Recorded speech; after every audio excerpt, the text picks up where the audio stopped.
Hello, ladies and gentlemen. Welcome to episode number 30 of Real Masters. My name is Sean Madavi, your host.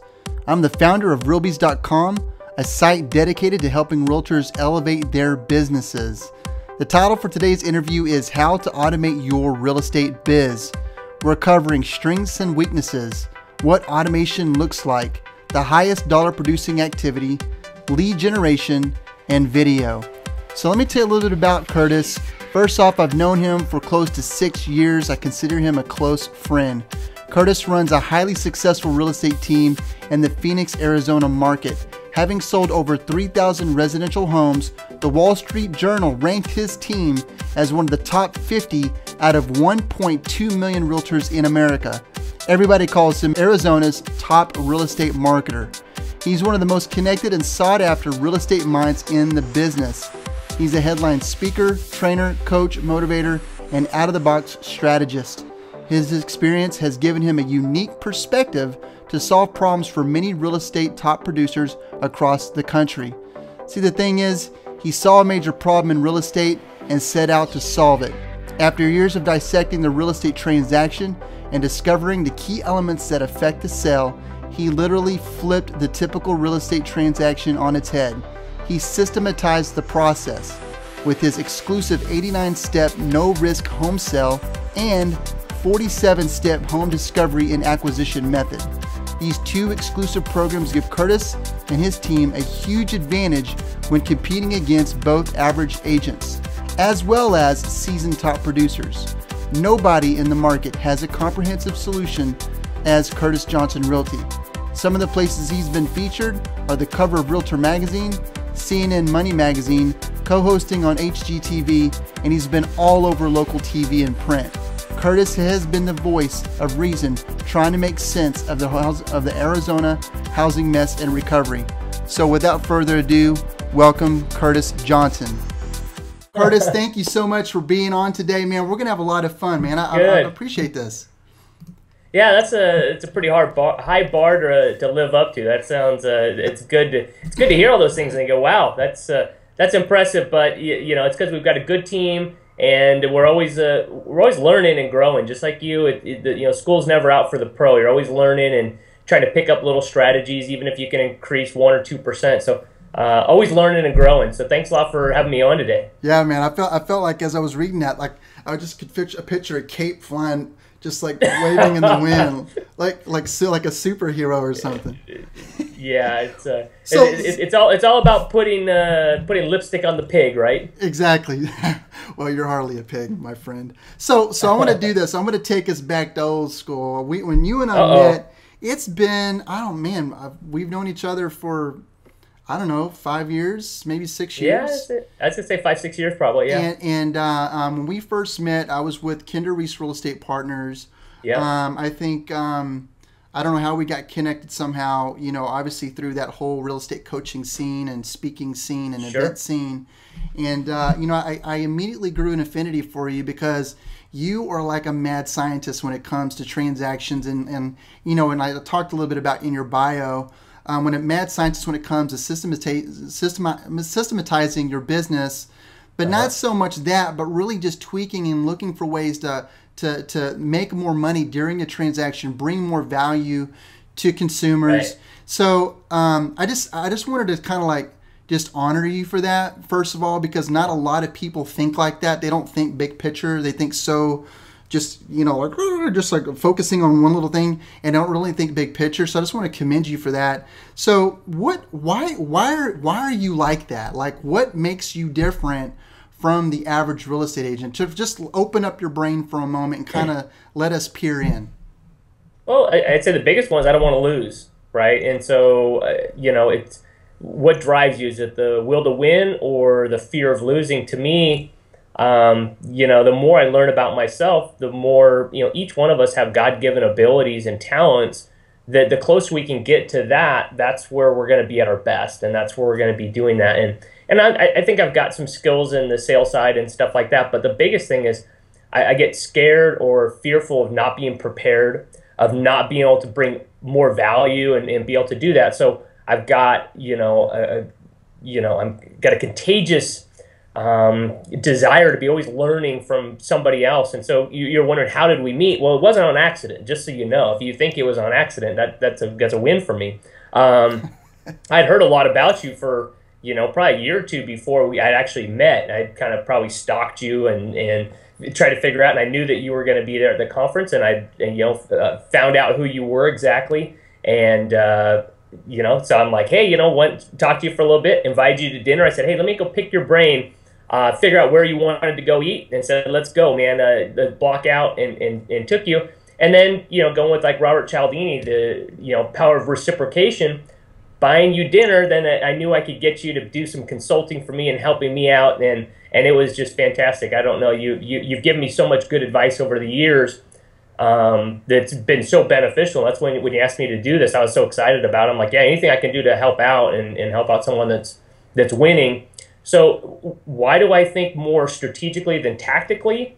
It just, the more you understand and see how broken this business is, you see how many opportunities there are to take advantage inside of it, and really kind of to think different. So the biggest thing is just, even if you did nothing else and you ended the call in about, you jumped off this webinar in 30 seconds, just do whatever, do the opposite of what everybody else is doing. So everybody in your office is, meeting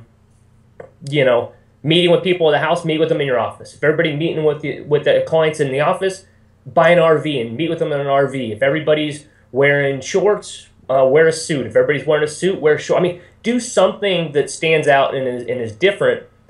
You've got to stand out, but then also position yourself how you'd want to be received on the opposite side. No, I love that. And I, it's funny because you said something about when everyone's going out meeting them at home, meeting in the office. I remember one of the biggest things that you told me that you never do is you don't let the customer, the consumer control your business, that you're in control of your business. So one of the big things that really stuck out to me was you have a system. So like when you get on the phone and you meet somebody, you have them come into your office, you sit them down, you have a step-by-step process that is like that you don't veer from, like, because you've tweaked it and like you've got it down pat. And that was one of the things I was like, that's always stuck out to me. But first of all, I felt like I had a cape behind my back when you were saying some stuff about me, so I appreciate that. Yeah, so let's talk about that, because I really want to get it, because we've got agents right now that are watching this, and they've either experienced a little bit of success in their business or a large, and we've got a new year that's coming. We're coming up to an election year as well, so there's a lot of changes that are going on in the economy. The gas is low right now. I mean, everything's going on. Russia's about to fall apart. All of the stuff that's going on in the economy, and I think a lot of times agents are like hearing all this noise. So let's bring an agent right now into this call. Let's really get intimate with them. Let's talk about excuse me, some of the things that you're doing right now in your business that are pardon me. Some things that you're doing in your business right now that are making you successful that we can provide to other agents that are on the call today. Well, yeah, I'd say the biggest thing is you've got to look at your business and really decide, do I have a job, do I have a JOB, or do I have a business? Even if you're a brand new agent and you've been in for a month or two, you've really got to look at it and go, okay, so what is this end result? And I know everyone talks about, you got to have a 5-year plan, a 3-year plan, whatever. I get all that. You absolutely do. But the first decision you've got to make is, do I have a business, or do I want a business? Like something that actually is a business. And almost nobody does, versus do I want a job? And there's nothing wrong with having a real estate job. It's a great career. It's a great job to be able to go out and to serve people, and you get paid a ridiculous amount of money to be able to do it. But you can also go out and to have a business. And if you look at it, like I always saw myself when I got in real estate, I've got a real estate license. I'm a real estate broker. I've been doing this about 15 years, but I never saw myself as a realtor. I always saw myself as a small businessman, or as a businessman that happened to choose real estate as the best option for it. That it seemed, hey, you don't have to go buy the inventory. It just seemed like the best option. So you've got to decide, are you in business? Are you not? And then really, if you're in business, figure out what are the types of things that you want to do, and really kind of start to go with that. And everybody has you talk about systems, everybody has a system. And even people that go, oh, no, I really don't. I don't have a system. You do. It's called wing it. And if you're winging it, the problem is your system is broken because each time you're reinventing something. You might do 50% of it, but then you just might make up crap halfway through. And the thing with that is you don't get a predictable outcome.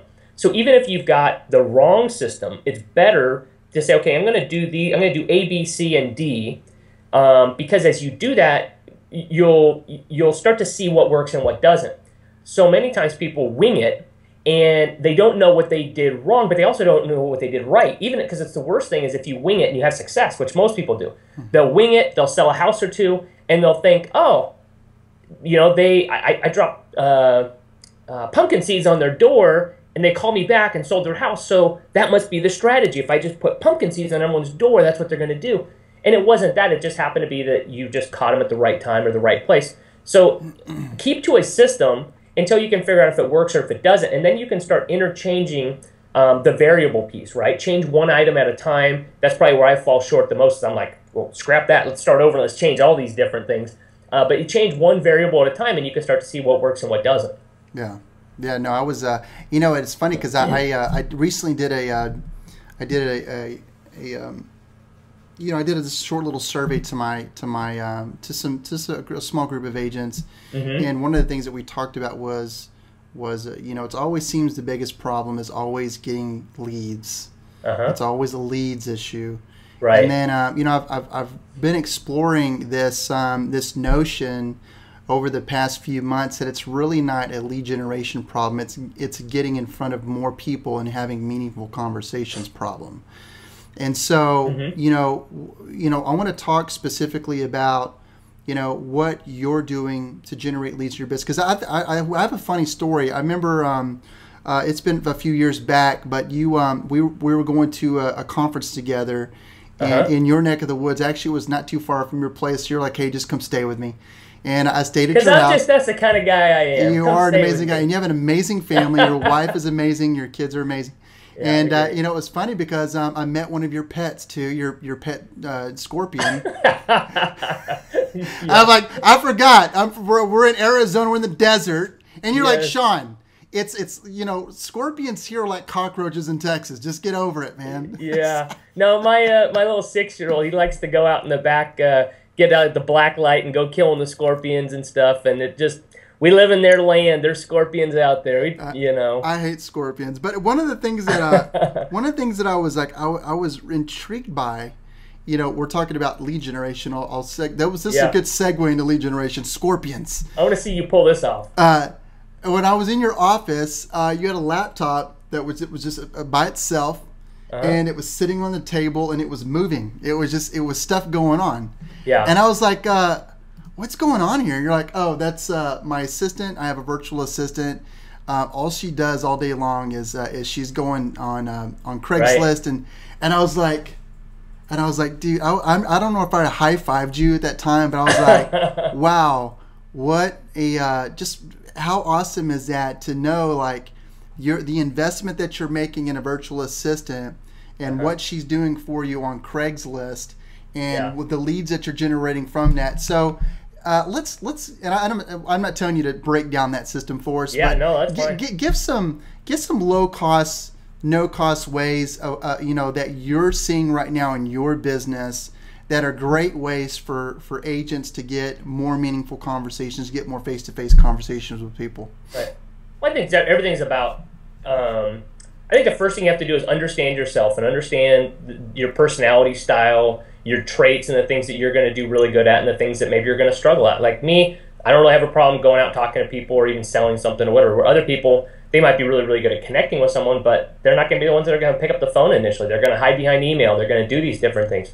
So understand and then surround yourself. If you build a team, that's ideal to cover up some of your weaknesses. Like I'm going to be probably poor at some of the details. So I build a team that solves some of that. Same thing if maybe you're really good with people, but maybe you're not going to be the first one to pick that up. You have to either solve it by having somebody do it or something. And so having technology that helps you. I built technology over the years that helps do that. And once you understand how to be able to where you want to be the most of the time that is going to be the highest dollar productive activity. That's what you want to do.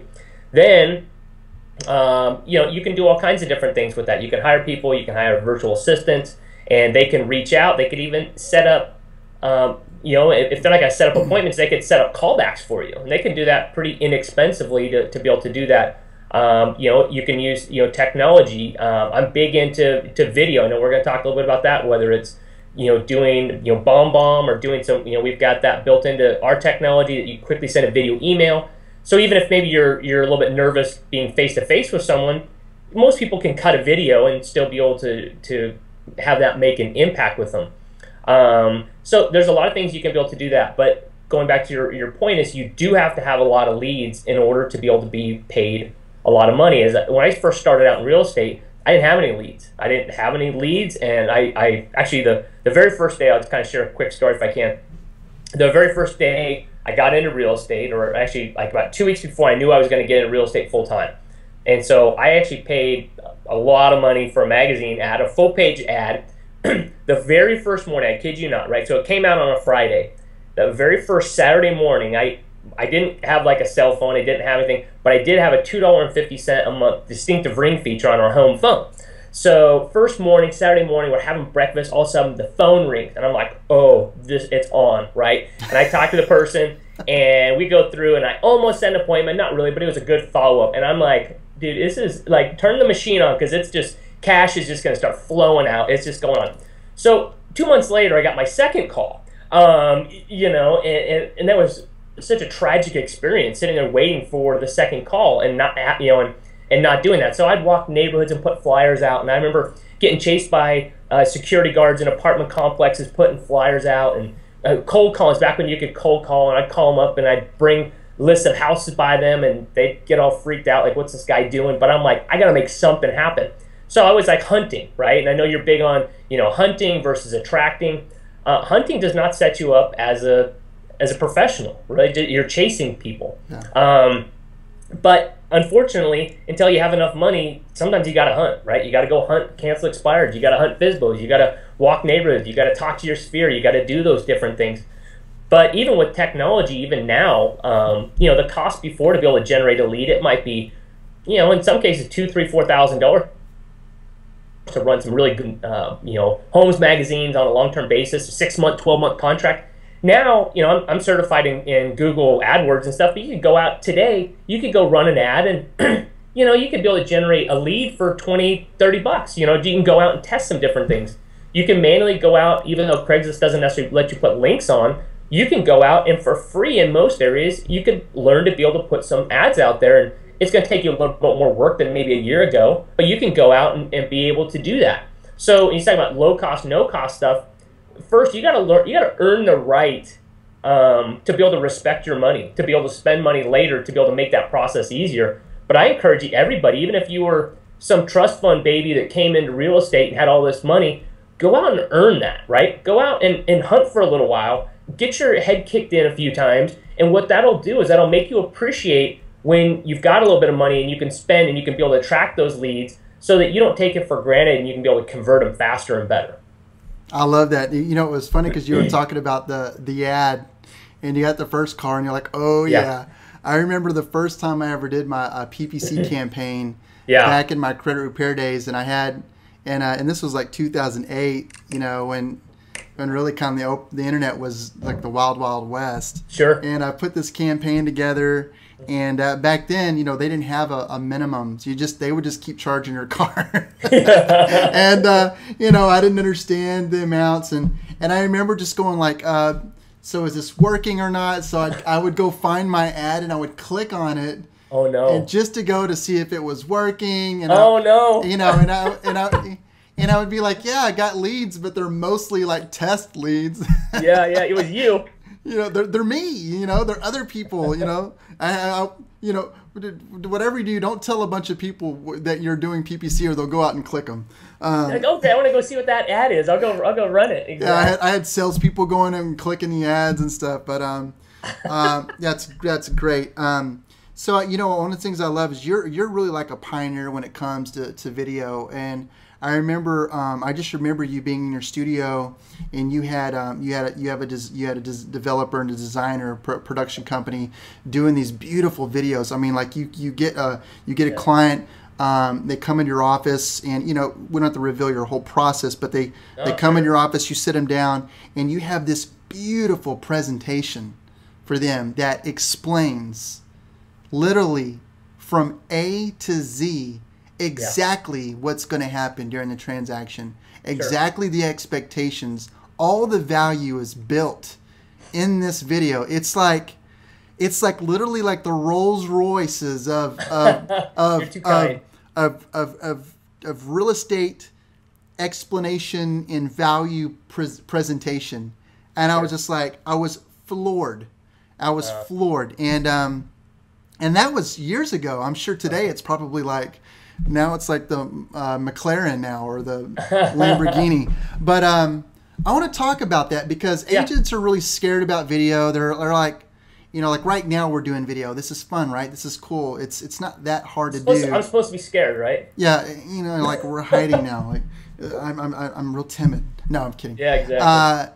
But why did you see, you know, talk about like how effective it is in your business? Like, what has it done for you?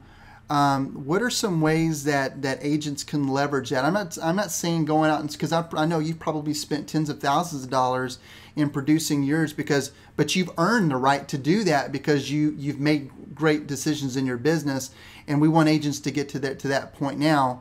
But how can they get started in doing something like that? Talk a little bit about what that presentation is, how it's impacted your business, and how agents could maybe do something close to that. Sure. No, there's some good thing, and to be honest with you, we're about to start our fourth version, or our fourth iteration, if you will. But the first one was probably about 7 years ago. And you're right, we're the first ones I knew of anybody that actually did it, and it happened the same way most decisions happen. It was a pain point. It was a major, something was bad, and I was like, I had enough, and so I decided, screw it, I'm just going to video this thing, and we're going to make sure it happens. I know you're big into Dan Kennedy and all the direct response and all kinds of things like that, but there's always been something that stuck out in training and going through that. And you know, Dan used to work a lot with, you know, dentists and chiropractors and stuff like that, but he'd give examples about you know, going through and having this great presentation, whatever, and then, you know, maybe somebody was checking out, and maybe they were supposed to do an upsell, and they go, you know, and they just skip it based on, well, you know, maybe they think the doctor makes too much money, or they think this person doesn't have the money, or whatever, and so they would just skip that process. And that just made so much sense to me. I'm like, they absolutely make the, if you give choice at the operator level, they're always going to be influenced by their own background, how they feel that day, if they got a fight with their wife or husband or whatever. And I just get so mad. We'd spend so much money generating listing appointments and buyer appointments and doing this, and I knew that we had a great system of great value that we could explain, but I wasn't sure that was always happening. And I was like, well, how can you actually make sure that this is happening? And so really it just kind of came down to, we were, you know, driving appointments, and then our signing percentages weren't good enough. And a lot of times it would be like, okay, if this was someone's second or third appointment of the day, guess what? They're like, I don't want to do it, right? I'll do the appointment, but I'm not so sure. I don't care how the conversion is. They're not driven necessarily by money, but if it's at a business, you need to have a predictable outcome. So I wasn't always sure what the outcome was going to be, and so I just said, you know what, forget it. I just had so much pain with it. I said, okay, tonight, I don't know, it was like 2 o'clock in the afternoon. I said, all right, tonight I'm filming. I'm gonna do a listing presentation myself. I'm gonna video it, and we're gonna tell everyone they need to come into the office, and they're gonna watch it. And at the end of that, they're gonna make a decision. That's what it's gonna happen. So went out, bought a bunch of lights, bought a video camera, everything. I mean, it was probably, I don't know, $1,200 or something like that. I mean, I don't know, it wasn't that much. Set it up, filmed. Probably took me 3-4 hours to film it because I messed up on different parts and go through, and it took me like another day to edit it, just take out, and it was rough, man. It was rough cuts and different stuff. And I was like, okay, this will get me like a couple weeks until I can really go do a better job with this, right? And so I did it, and all of a sudden people were signing up. And I was like, well, maybe it's not that big of a deal, right? So I think we used that one for like a year. And then we went through and I filmed a little bit better and put in graphics and different things like this. But the thing that happened, and now, you know, it is better and better and better. But the thing was, is I wanted, if the client didn't hire us, I was okay with that, if they saw our value. But I wasn't okay if they just came in, they heard whatever mood the agent was in. Maybe they heard the agent's version of what we do or something like that. But that I wasn't convinced that they had gone through, you know, like in our case, our 89-step seller system or our 47-step buyer system. I wasn't convinced they had gone through and explained the benefits of that. If they'd gone through and explained it and the client couldn't afford it, didn't want it, I'm okay with that. I'm totally okay. But what I wasn't okay with, creating an appointment, having them come in and then not being able to present that value. So it came from a pain point. And man, we learned so much over it. And now, you know, we still give a lot of flexibility from the agent standpoint to let them feel important piece of that. But the closer we stick to that, the more that we make sure that they watch it and they don't cut any corners and they do things. That's where our higher signing percentages come in and the best experience we have, because I know that everything's covered. And now as a broker, I've been a broker for 10 years, just from having someone come back and say, well, you promised me this and you promised me that. I don't have to worry about that because I know everybody has everyone has the same experience and the presentation is the same. And guess what? I'm the one that gives a presentation. So if an agent is on their third listing presentation of the day and they're tired and it's 8 o'clock at night, I know that I'm still bringing energy on that video, even if that agent's dead tired. That's good. No, and the results are there. I mean, it's easy to say, hey, once we started doing this, we've now can measure the numbers. Yeah. And so now the number is not, you know, how good our closing ratio is. It's how many more people do we get in front of to see that video. And now it's a different KPI, which is a key performance indicator. So now we've got a different number to look at. And so I like the way you do that. You've kind of like reversed it almost. So that's really awesome that you guys have done that. So how can an agent that's watching that today, you know, because we're you know, technology's changed now, right? You can go out and buy a GoPro camera for a couple $100, and now, you know, you're out in the field and you're doing things. How can an agent that's watching this today create some systems like that in their business? Like what advice would you give if I was a new agent and I wasn't on your team, obviously taking advantage of all the systems that you have, but if I was, you know, like one of your buddies in another city who was getting the real estate, what advice would you give them? Yeah, I mean, I've taught a lot of people across the country on how to do it. You can do it really inexpensive. You could do it really expensively. I think somewhere in between is fine, but you could go out and you could use just a pretty basic camera for maybe $150 or something like that. You could get a couple lights. You could do it any way that you want, and you could, you know, I don't have the, you know, tenacity to stay with the editing and stuff. I just get too frustrated. But you could outsource it. You could go on, you know, Elance and hire someone to go in and edit it. But you could, if you wanted to keep it cheap, you could probably do the whole thing for under $400 or $500. Obviously, I think the key is in the writing of the script, making sure that it matches the value that you bring. And, you know, you could work with a coach on that. You could figure out, but I would say, you know, you could watch mine and rip mine off. And I've had, you know, it's funny. I've watched across the country people with a big twang, and it's word for word what I do. And you know, it's kind of cool. It's kind of not, and not because it's not cool, but that they rob themselves of the opportunity to learn pieces of it. And why is that important? Why am I saying this? It's not just to get a signed thing. It's that I need to sit down and write, okay, why should this person do business with me? Yeah. Right? Why? What value do I bring? How you know? Because if you believe all agents are the same, then get out of the industry. If you don't believe that you can impact the transaction, get out. But if you do, then sit and write down and figure out, what value do I bring? How do I do this? And as you do that, that will be your script. That will be what you come from, and that will be the authentic piece that they'll really understand and they'll buy. It's not just the words, because, oh my gosh, we used a lot of NLP techniques, and we did throughout the process of it, but it has to be yours. It's got to go through that process. So you could do it really, really inexpensively, but the only reason you would do that is if you were going to leverage yourself and you were going to grow and you were going to go through that. If I can share one other piece, I don't work with clients, right? I don't work one-on-one with buyers or sellers anymore. It's through video, right? So they're able to connect from a team level. I can still be involved in that, but yet I don't have to, talk to them every day, and I don't have to go through that.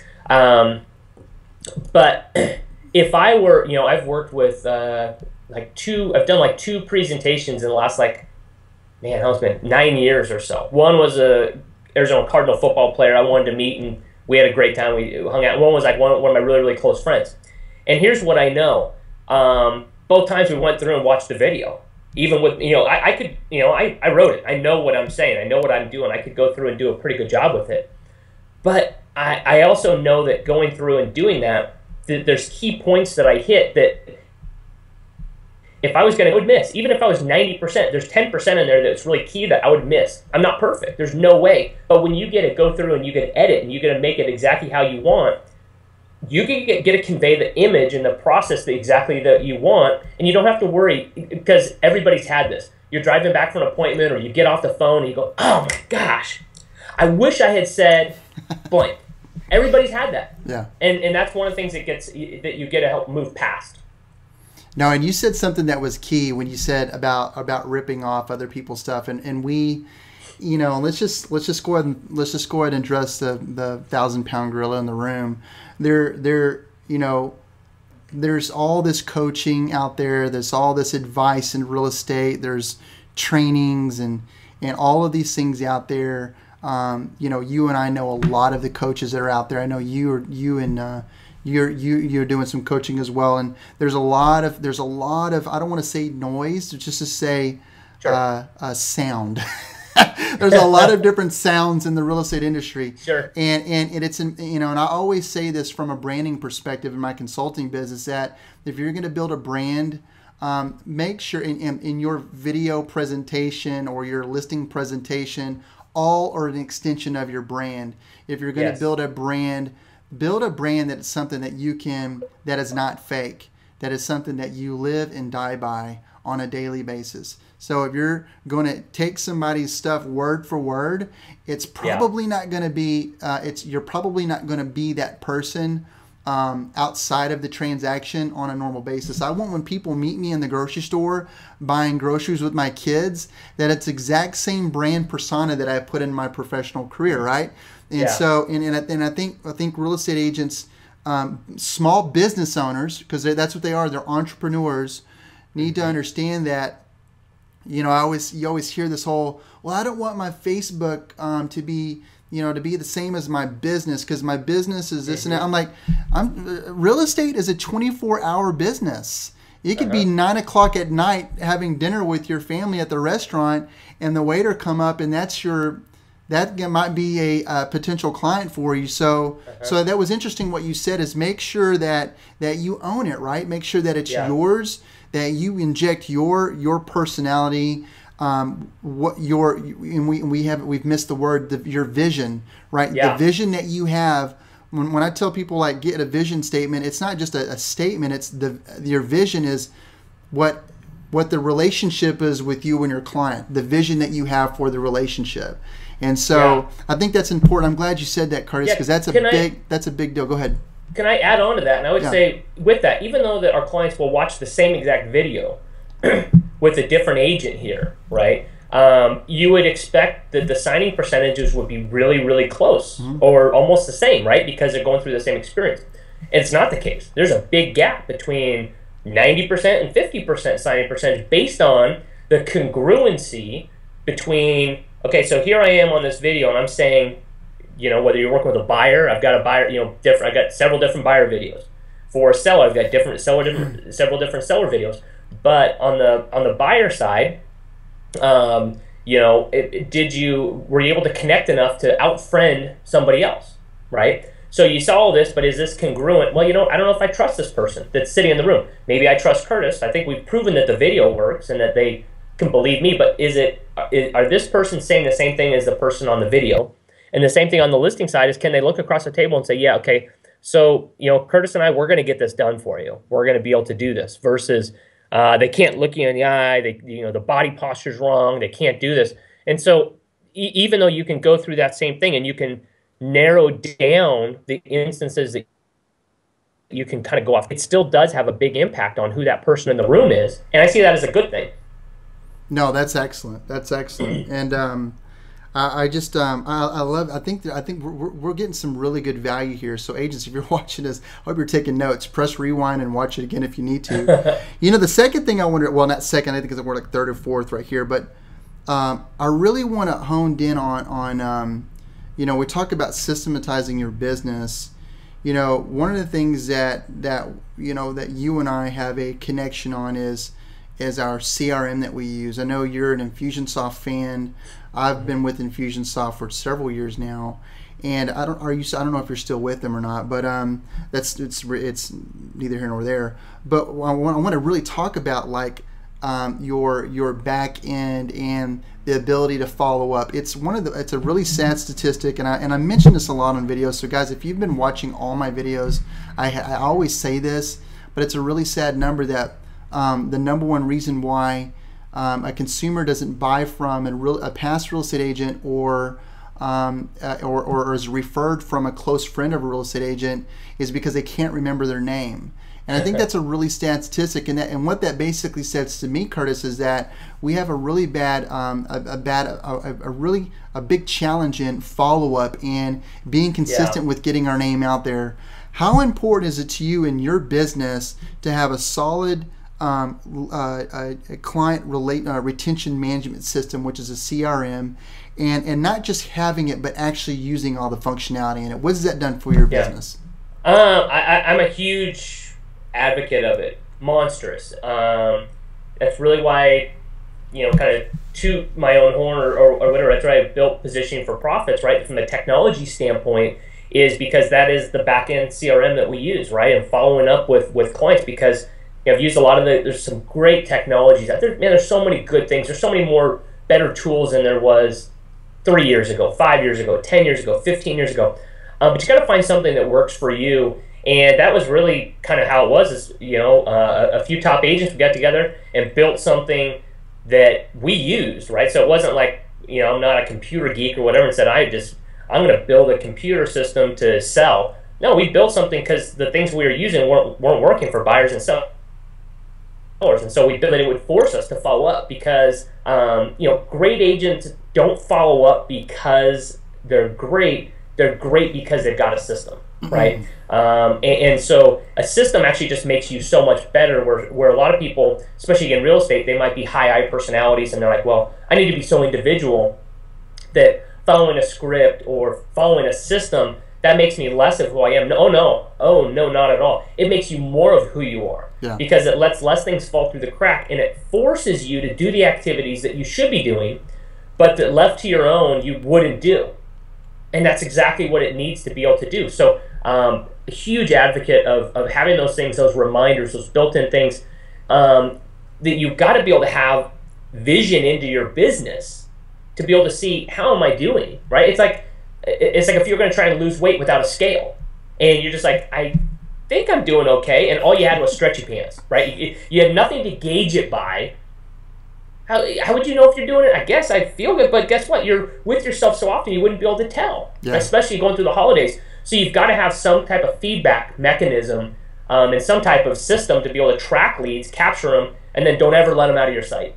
Yeah, no, that's good. And I'm glad you mentioned Positioning for Profits, because that was and this is a system that you developed, and it started out as a training product for real estate agents, because one of your claims to fame is like you were and I don't know if you still do this, but you were charging transaction fees before the house was even sold because of so much value, and you've been teaching other agents and other brokerages how to do this for years. You've got, and it's funny because I've mentioned to people in the past that I know this guy named Curtis, and this is what he does, and they're like, what? It's like a deer in the headlights. What? He's charging me. They're like, can you even do that? Is it even legal? And I'm like, yeah, it is. He's found a way of doing it, and he's not stealing from people. He's building value. He's providing a service. He's providing an amazing service. And so it started out that way, and then you partnered up with got the technology, and you guys have a whole basically a whole lead generation follow-up system, coaching and training development system. let's go ahead and just talk about that a little bit, because I think it's Okay. I want to make sure that you are able to talk about that. I want to make sure we're just doing like a soft promotion of that. No, yeah, I mean, they can go to positionforprofits.com, check it out or whatever. But let me just go back to, can I pick on you for 1 second? Yes. Will you allow me to? Okay. So everybody has something that they're willing to pay a premium for. Everybody does. I don't know if it's golf, if it's something maybe it's a football team, maybe it's your family, there's something. So, everybody will, pay a premium. So when people talk about real estate, it's like, what should you charge? That's such a wrong question, right? You should charge what you're worth. If you're worth $10, charge $10. If you're worth 10 million, charge 10 million. I don't care. Just charge what you're worth. So how much? And like I said, I'm just going to pick on you for a second. Let's go back to when you had hair. How much would you pay? How much is a haircut? I mean, I loved my hair when I had it. I mean, I spent like $30 or $40 on a haircut. I know that's expensive. Boy, you are a prima donna. Look at that, right? So if I'm doing like over $15, I'm like, dude, where are the good old days, like that $6 haircut or whatever, right? It's not a real big deal to me. But maybe Melinda, maybe my wife, right? It's not $15, right? It's something that it's like 80. Yeah. Can I just jump in and say, I don't pay anything now. I just do it myself with the BIC, and it's done. There you go. So all those years of paying $40, I'm making up for it now. I'm saving a lot of money. So, but there's something of value, right? Maybe it's a stereo system, right? Yeah. But there's something, and people have a hard time with this, and I just go, okay, so what about the watch? How much is the watch you're wearing, right? Well, it could be $10, it could be $10,000. Mm-hmm. But it might not be a big deal to me. It might be a huge deal to you. And I always just say, okay, so I find something. Either what car did you drive to work today? And they might say Lexus. And I say, could you buy a cheaper car? Well, yes. You could. Of course you could. You could take the bus. You could do all kinds of different things. But why didn't you? Because there was something of value. You saw a value in that. Yeah. And so when we just go to clients, they go to the general public and try and tell them that everybody is the same. First of all, that's against the Sherman antitrust laws to be able to price fix and do that. You just can't. It's illegal. Why our industry gets in that game is just beyond me. But you need to look at stuff and say, okay, I need to be able to charge for my value that I bring, and I need to be able to be paid like a professional.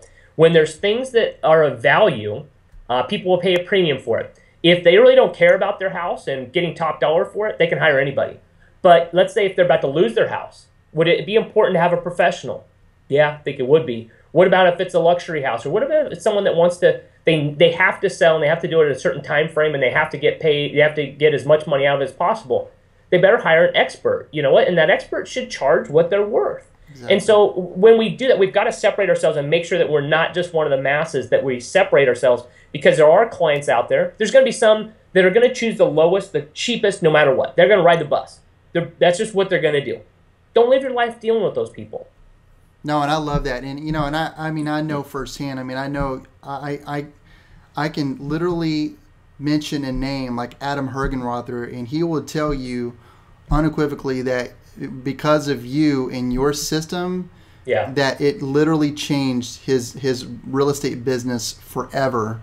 And he's one of the top guys in his marketplace up in Vermont. I mean, I know, and I just think it's tremendous what you've done for a lot of the top guys in this industry. I guess the best way to say it is you're really a giver, because you've given away a lot of information, and I know a lot of people that have copied some of the stuff that you have. Like, I mean, I remember you had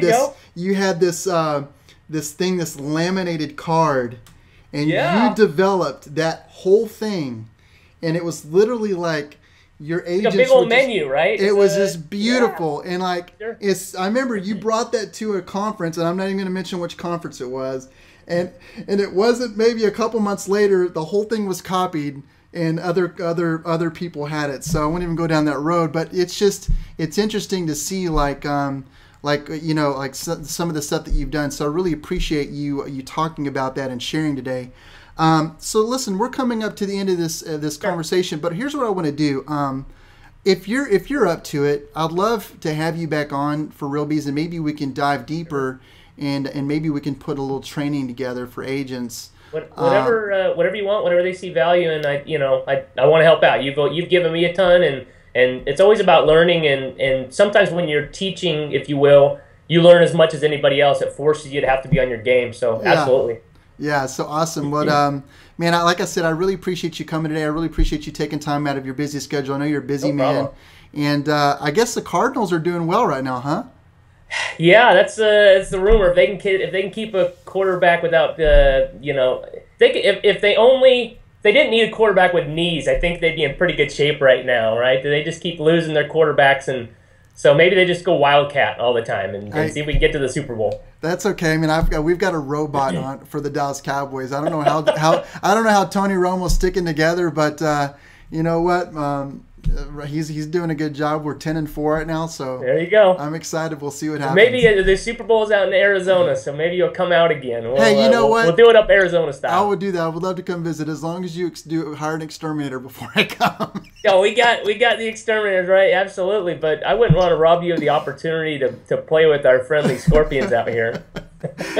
Awesome. Well, hey Curtis, I really appreciate your time, man. We'll be on soon, guys. I appreciate guys. Listen, if you found some value in today's interview, do us a huge favor. There's the Facebook comments below. If you're watching this on YouTube, share the video, share the love, let other people know. Curtis, we're going to put a link to Positioning for Profits on this page as well. Okay, great. So if some agents are interested in learning more about that, we obviously will do that. We might even do a webinar on it down the road. Absolutely. Love to.